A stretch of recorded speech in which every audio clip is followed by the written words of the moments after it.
எல்லாருக்கும் வணக்கம். என்னுடைய பேர் செல்வம். இன்னைக்கு ஒரு முக்கியமான டாபிக் பற்றி பேச போகிறோம். என்ன டாபிக் அப்படின்னா, பர்த் சர்டிஃபிகேட் வந்து எப்படி எடுக்கிறது அப்படிங்கிறது. ஃபர்ஸ்ட் பர்த் சர்டிஃபிகேட் அதை பற்றி ஒரு முன்ன இருந்த காலகட்டத்தில் எப்படி வாங்கினாங்க, இப்போ எப்படி வாங்குறாங்க அப்படிங்கிற டீட்டெயில்ஸ் வந்து நான் உங்களுக்கு சொல்ல போகிறேன்.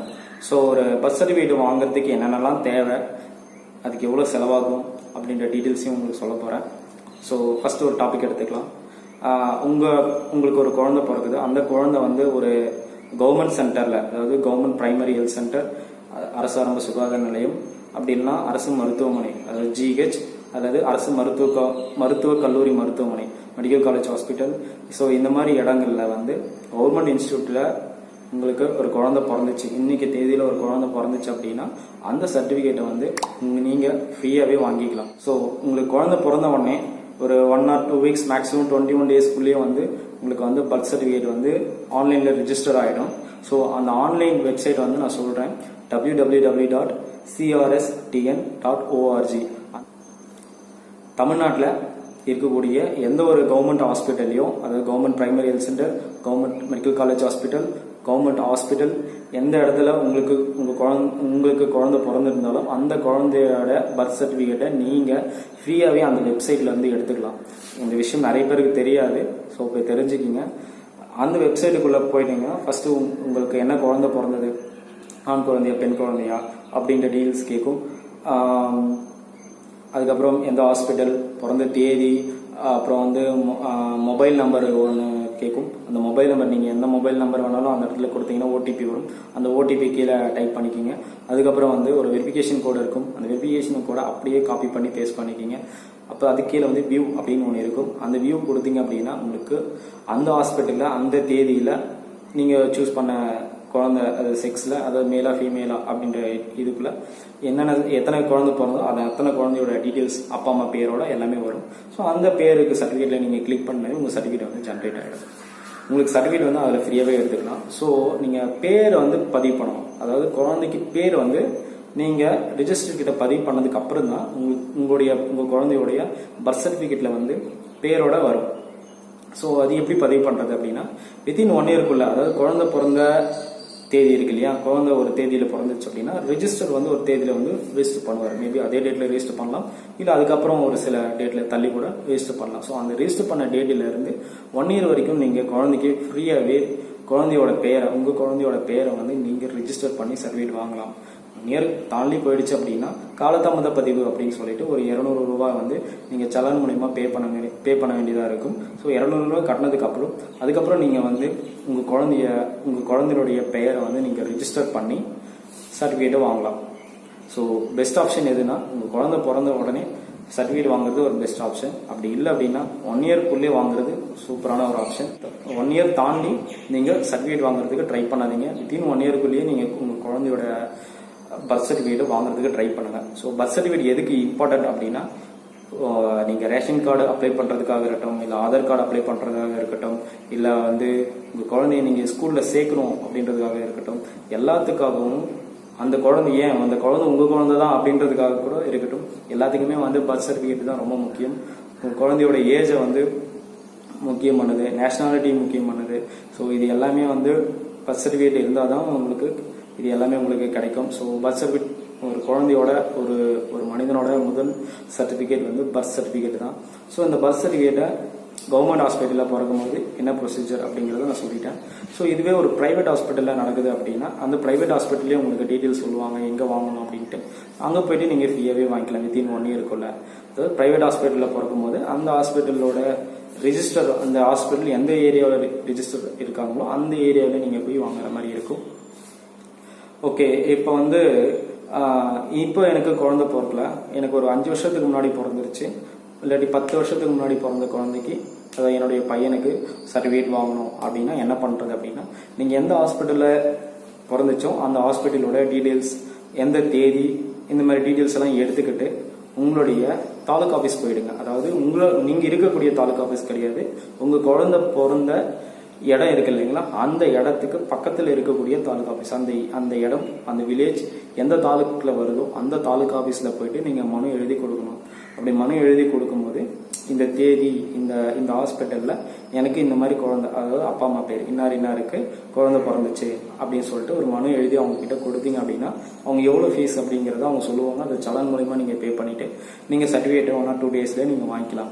ஒருவேளை உங்கள் குழந்தைய வந்து நீங்கள் பிறந்ததையே பதிவு பண்ணலை அப்படின்னா ஸோ பதிவு பண்ணணும். பதிவு பண்ணிவிட்டு அதுக்கப்புறம் தான் நீங்கள் சர்டிஃபிகேட் வாங்க முடியும். பதிவு எப்படி பண்ணுறது அப்படின்ட்டு நான் சொல்கிறேன். ஆர்டிஓ ஆஃபீஸ் வந்து போகணும். ஆர்டிஓ ஆஃபீஸ் உங்களுக்கு நியர்பையில் இருக்கக்கூடிய ஆர்டிஓ ஆஃபீஸ்க்கு நீங்கள் போயிட்டு எனக்கு குழந்தை பிறந்துச்சு, அந்த குழந்தைய வந்து அந்த குழந்தையோட பிறப்பை வந்து நான் இன்னும் பதிவு பண்ணலை, ஏன்னா ஒரு சில காரணங்களுக்காக என்னால் பதிவு பண்ண முடியாமல் போயிடுச்சு, அதுக்காக மன்னிச்சிக்கிங்க, எனக்கு இந்த மாதிரி குழந்தை பிறந்ததா என்னுடைய குழந்தைய பதிவு பண்ணி குழந்தையின் பிறப்பை பதிவு பண்ணி எனக்கு சான்றிதழ் வழங்கணும், பர்த் சர்டிஃபிகேட் வேணும் அப்படின்னு சொல்லிட்டு நீங்கள் மனு எழுதி கொடுங்க. அவங்க எவ்வளோ ஃபீஸ் அப்படின்றத சொல்லுவாங்க. அப்புறம் என்ஓசி இதெல்லாம் வாங்குறதுக்கு அவங்க இது அனுப்புவாங்க. ஸோ அந்த ப்ரொசீஜர்லாம் முடிஞ்சதுக்கப்புறம் உங்களுக்கு வந்து சர்டிஃபிகேட் வந்து கிடைச்சிடும். டெத் சர்டிஃபிகேட் வந்து ஒரு ஹாஸ்பிட்டலில், அதாவது ஒரு கவர்மெண்ட் ஹாஸ்பிட்டலில் ஒரு டெத்து நடந்துச்சு அப்படின்னா ரொம்ப சிம்பிள். அந்த ஹாஸ்பிட்டலில் இருக்கக்கூடிய ரிஜிஸ்டர் அந்த டெத்தை வந்து பதிவு பண்ணிடுவார். பதிவு பண்ணி முடிச்சதுக்கப்புறம் நான் சொன்ன www.crstn.org அந்த வெப்சைட்டுக்குள்ளே போயிட்டு நீங்கள் டெத் சர்டிஃபிகேட் அப்படிங்கிறத கொடுத்தீங்க அப்படின்னா எந்த ஹாஸ்பிட்டல், எந்த தேதி, ஆண் இறந்ததா பெண் இறந்ததா, இறந்த தேதி எல்லாமே கொடுத்துட்டு மொபைல் நம்பர், ஓடிபி எல்லாமே கொடுக்கும். கொடுத்தவொடனே கீழே சர்டிஃபிகேட் வந்து வியூ பண்ணும்போது உங்களுக்கு எல்லா சர்டிஃபிகேட்டும் காமிக்கும். அதில் உங்கள் சர்டிஃபிகேட் எதுவோ அதை நீங்கள் சூஸ் பண்ணி நீங்கள் பிரிண்ட் அவுட் எடுத்துக்கலாம். அவ்வளோதான், முடிஞ்சது. ஒருவேளை ஒரு டெத்து வந்து கவர்மெண்ட் ஹாஸ்பிட்டலில் நடக்காமல் வெளியே நடந்துச்சு அப்படின்னா, அதாவது வீட்லேயோ இல்லை ஏதாவது ட்ராவல் பண்ணும்போது அந்த மாதிரி நடந்தாலோ இல்லை ஆக்சிடென்ட் அந்த மாதிரி ஏதாவது டெத் ஆனாலோ, ஸோ அதை எப்படி நீங்கள் பதிவு பண்ணுறது அப்படின்றதையும் நான் சொல்கிறேன். ஸோ வீட்டில் நடந்துச்சு அப்படின்னா வீட்டில் நடந்த விஷயத்த வந்து உங்கள் ஏரியாவில் விஓ கிட்டே நீங்கள் போய்ட்டு டேரெக்டாக இந்த மாதிரி டீட்டெயில்ஸை சொல்லி நீங்கள் பதிவு பண்ணிக்கலாம். ஒருவேளை பேரூராட்சியாக இருந்துச்சுன்னா பேரூராட்சி ஆஃபீஸ் போகணும், மாநகராட்சியாக இருந்தால் மாநகராட்சி அலுவலகம் போகணும், நகராட்சியாக இருந்தால் நகராட்சி அலுவலகம் போயிட்டு இந்த மாதிரி இறந்த விஷயத்த வந்து அவங்க கிட்ட சொன்னீங்க அப்படின்னா அவங்க பதிவு பண்ணி கொடுப்பாங்க. அப்படியே அவங்க பதிவு பண்ணி கொடுக்கறதுக்கு முன்னாடி உங்ககிட்ட ஃபார்ம் 4A ஒன்று கேட்பாங்க. அந்த ஃபார்ம் 4A வந்து நீங்கள் ஒரு கவர்மெண்ட் டாக்டர்கிட்ட அந்த ஏரியாவில் உங்கள் ஏரியாவில் இருக்கக்கூடிய கவர்மெண்ட் டாக்டர்கிட்ட நீங்கள் வாங்கிட்டு போயிட்டு கொடுக்கலாம். ஸோ அதுதான் ப்ரொசீஜர். வாங்கிட்டு போய் கொடுத்தோடனே அவங்க பதிவு பண்ணி உங்களுக்கு சர்டிஃபிகேட் வந்து கொடுத்துருவாங்க. ஸோ சர்டிஃபிகேட் வந்து இப்போ வர எல்லா சர்டிஃபிகேட்டுமே கம்ப்யூட்டர் பிரிண்டரில் தான் இருக்கும். சர்டிஃபிகேட்டு கம்ப்யூட்டர் பிரிண்டரில் இருக்கும்போது கீழே வந்து கியூஆர் கோடு அப்படின்னு ஒன்று இருக்கும். அந்த கியூஆர் கோடு வந்து நீங்கள் ஸ்கேன் பண்ணி பார்த்தீங்க அப்படின்னா அந்த சர்டிஃபிகேட் ஒரிஜினலாக டூப்ளிகேட் அப்படிங்கிற டீட்டெயில்ஸ் வந்து கிடைச்சிடும். அப்புறம் முக்கியமான விஷயம் என்ன அப்படின்னா, தமிழ்நாட்டில் இருக்கக்கூடிய பிறந்து இருக்கக்கூடிய எல்லா குழந்தையோடையும் சர்டிஃபிகேட், பர்த் சர்டிஃபிகேட் எல்லாமே ஆன்லைனில் ஃப்ரீயாகவே கிடைக்க போகுது. ஆல்ரெடி வந்து கார்பரேஷனில் இருக்கக்கூடிய குழந்தைங்களுடைய பர்த் சர்டிஃபிகேட், டெத் சர்டிஃபிகேட் எல்லாமே ஃப்ரீயாக விட்டாங்க. இப்போ அடுத்து வந்து தமிழ்நாடு ஆல் ஓவர் தமிழ்நாட்டில் இருக்கக்கூடிய எல்லா குழந்தையோடையும் பர்த் சர்டிஃபிகேட்டையும் 1/1/2017 அப்புறம் நடந்து இருக்கக்கூடிய குழந்தையோடைய சர்டிஃபிகேட் எல்லாமே நெட்டில் வந்து ஃப்ரீயாகவே கிடைக்கிது. அதுக்கு முன்னாடி வந்து இன்னும் கொஞ்ச நாளில் அப்டேட் பண்ணிவிடுவாங்க. அதுக்கு முன்னாடி பிறந்த, அதாவது 2017 முன்னாடி பிறந்திருக்கக்கூடிய குழந்தைகளுடைய பர்த் சர்டிஃபிகேட் எல்லாமே, பர்த் சர்டிஃபிகேட், டெத் சர்டிஃபிகேட் எல்லாமே இன்னும் கொஞ்ச நாளில் இன்டர்நெட்லேயே அப்டேட் பண்ண போகிறாங்க. அது கூடிய சீக்கிரம் நடக்கும். கரண்ட் கட் ஆயிடுச்சுங்க, சாரி. ஒரு முக்கியமான விஷயம், பர்த் சர்டிஃபிகேட் வாங்குறது போது நீங்கள் பர்த் சர்டிஃபிகேட் வாங்கினாலும் சரி, இல்லை டெத் சர்டிஃபிகேட் வாங்க விருப்பப்பட்டாலும் சரி, நீங்களே டைரெக்டாக போங்க ஆஃபீஸர்கிட்டயோ இல்லை ரிஜிஸ்டர்கிட்டயோ இல்லை ஆர்டிஓ ஆஃபீஸோ இல்லை அந்த கவர்மெண்ட் ஹாஸ்பிட்டலோடைய ரிஜிஸ்ட்ரார்கிட்டயோ இல்லை தாலுகா ஆஃபீஸில் எங்கே போனாலும் சரி, நீங்கள் டைரெக்டாக போங்க. நடுவில் யாரும் எந்த ஒரு இடைத்தரகரையும் வைக்காதீங்க. தேவையில்லாமல் பணத்தை வந்து நீங்கள் செலவு பண்ணாதீங்க. ஸோ பர்த் சர்டிஃபிகேட்டோ இல்லை டெத் சர்டிஃபிகேட்டோ வாங்குகிற ப்ரொசீஜர் வந்து ரொம்பவே சிம்பிளிஃபை பண்ணியிருக்காங்க நம்ம கவர்மெண்ட். ஸோ வந்து இது ஈஸியாக நீங்கள் வாங்குறதுக்கு ட்ரை பண்ணுங்கள். நடுவில் யாரையும் வைக்காதீங்க, நீங்களே டைரெக்டாக போங்க. ஓகே. ஸோ பர்த் சர்டிஃபிகேட் வாங்குறதுக்கோ டெத் சர்டிஃபிகேட் வாங்குறதுக்கோ நீங்கள் கையில் என்ன ப்ரூஃப் எடுத்துகிட்டு போகணும் அப்படின்னா, உங்களுடைய ஆதார் கார்டு இல்லை ஏதாவது ஒரு ஐடி ப்ரூஃப் அது மட்டும் எடுத்துகிட்டு போனால் போதுமானது, மேக்ஸிமம் போதுமானது. ஓகே, இப்போ நெட்லேருந்து எப்படி பர்த் சர்டிஃபிகேட் எடுக்கிறதுன்னு பார்க்கலாம். இதான் அந்த வெப்சைட். இது எப்படி போகணும் அப்படின்றத நான் சொல்கிறேன். கூகுள் சர்ச் பாரில் www.crstn.org அப்படின்றத டைப் பண்ணிக்கிங்க. டைப் பண்ணிவிட்டு சர்ச் கொடுங்க. சர்ச் கொடுத்தோடனே வர ஃபஸ்ட்டு ரிசல்ட்டை கிளிக் பண்ணிக்கிங்க. கிளிக் பண்ணோடனே அந்த வெப்சைட் இப்படி தான் வரும். அந்த இடத்துல சர்டிஃபிகேட் டவுன்லோடுன்னு இருக்கு இல்லைங்களா, அதை வந்து கிளிக் பண்ணுங்கள். நான் டெத் சர்டிஃபிகேட் ஃபஸ்ட்டு சூஸ் பண்ணுறேன். இதில் வந்து என்ன டெத் ஆனதுங்க, மேலா ஃபீமேலா, டிஸ்ட்ரிக்கு எல்லாமே சூஸ் பண்ணிக்கிங்க. நான் வந்து திருவண்ணாமலை சூஸ் பண்ணிக்கிறேன். அப்புறம் ஹாஸ்பிட்டல் நேம்ன்றதை கிளிக் பண்ணுங்கள். எந்த ஹாஸ்பிட்டல்ன்றது நீங்கள் சர்ச் பண்ணி எடுத்துக்கலாம். இப்போது செங்கம் ஜிஹெச்னா செங்கம் ஜிஹெச், அது பக்கத்தில் இருக்கிற அட்ரஸ் வரும். அப்படி இல்லை ஏதாவது பிஎஸ்சி அப்படின்னாலும் பிஎஸ்சி நீங்கள் சூஸ் பண்ணிக்கலாம். நான் வந்து இப்போது ஓகே ஒரு திருச்சூர்பேட்டை பிஎஸ்சி சூஸ் பண்ணுறேன். அதாவது பிரைமரி ஹெல்த் சென்டர், ஆரம்ப சுகாதார நிலையம். அது வேணால் அங்கே கிளிக் பண்ணிக்கலாம். ஸோ பிஎஸ்சி ஜிஹெச் எல்லாமே இதில் வரும். மெடிக்கல் காலேஜ் வந்து இப்போ எப்படி எடுக்கணும்னா ஜிஎம்சிஹெச் இது வந்து திருவண்ணாமலை மெடிக்கல் காலேஜ், அது பக்கத்தில் வந்து வேங்கிக்கால் அட்ரஸ் இருக்குது. ஸோ டேட் வந்து சூஸ் பண்ணிக்கிங்க, எந்த டேட்டில் இறந்தாங்க அப்படின்ற டேட்டை வந்து சூஸ் பண்ணுங்கள். மொபைல் நம்பர் வந்து அந்த இடத்துல போடணும்.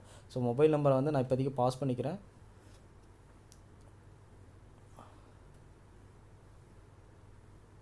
மொபைல் நம்பர் போட்டு அந்த மொபைல் நம்பர் ஒரு ஓடிபி வரும். அந்த ஓடிபி வந்து கீழே டைப் பண்ணிக்கணும். அப்புறம் வந்து நம்பர் வெரிஃபிகேஷன்ற இடத்துல அங்கே என்ன நம்பர் இருக்கோ அதை அப்படியே நீங்கள் டைப் பண்ணணும். என்னாச்சு வரல. ஓகே, நான் மறுபடியும் ட்ரை பண்ணுறேன். ஸோ 2ஆம் தேதி சூஸ் பண்ணிக்கிறேன். மொபைல் நம்பர் டைப் பண்ணிக்கிறேன். ஓகே, டைப் பண்ணி முடிச்சிட்டேன். ஓடிபி எல்லாமே கொடுத்துட்டேன். நம்பர் வெரிஃபிகேஷன் அடிச்சிட்டேன். இப்போ வியூ அப்படின்றத இடத்த கொடுக்குறேன்.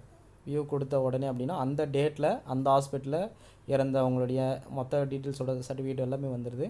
ஸோ டிக்கீஸ்டு நேம்ன்றது இறந்தவங்களுடைய பெயர், அவங்க எந்த டேட்டில் இறந்தாங்க, அவங்க அப்பா அம்மா பேர், எந்த டேட்டில் வந்து ரிஜிஸ்டர் பண்ணாங்க அப்படின்ற டீட்டெயில்ஸ் எல்லாமே இருக்குது. அந்த டீட்டெயில்ஸ் வந்து கிளிக் பண்ணிங்க அப்படின்னா உங்களுக்கு சர்டிஃபிகேட் வந்து கிடச்சிரும். அதை நீங்கள் அப்படியே டேரெக்டாகவே பிரிண்ட் அவுட் எடுத்துக்கலாம். ஸோ Ctrl+P கொடுத்தீங்க அப்படின்னா டேரெக்டாக பிரிண்ட்டுக்கு போகும். அதுக்கப்புறம் நீங்கள் பிரிண்ட் கொடுக்க வேண்டியது தான். ஸோ இப்படி தான் டெத் சர்டிஃபிகேட் எடுக்கிறது. அடுத்து வந்து பர்த் சர்டிஃபிகேட் எப்படி எடுக்கிறது அப்படிங்கிறத பார்க்கலாம். இப்போ பிரிண்ட் சர்டிஃபிகேட் இடத்துல பர்த் சர்டிஃபிகேட் அப்படின்றது போங்க. ஆஸ் யூஷுவல் அதுக்கு வழக்கம் போல் மேலா ஃபீமேலா டிஸ்ட்ரிக்கு எல்லாமே சூஸ் பண்ணிக்கோங்க. ஹாஸ்பிட்டல் நேமு, டேட்டு, எந்த டேட்டில் பிறந்தாங்க அப்படின்ற டீட்டெயில்ஸ் எல்லாமே கொடுத்துங்க. நான் வந்து வழக்கம் போல் மெடிக்கல் காலேஜ் சூஸ் பண்ணிக்கிறேன்.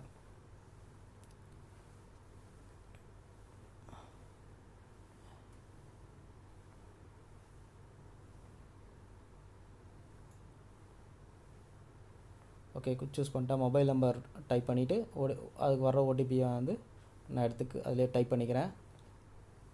வீடியோ பாஸ் பண்ணிக்கிறேன். ஓகே, டைப் பண்ணி முடிச்சிட்டேன். நம்பர் வெரிஃபிகேஷனையும் டைப் பண்ணிவிட்டேன். அடுத்து வந்து வியூ அப்படின்றது கொடுக்குறேன். ஸோ 2ஆம் தேதி 5ஆம் மாதம் பிறந்த குழந்தைங்களோட மொத்த டீட்டெயில்ஸ் எல்லாமே வருது.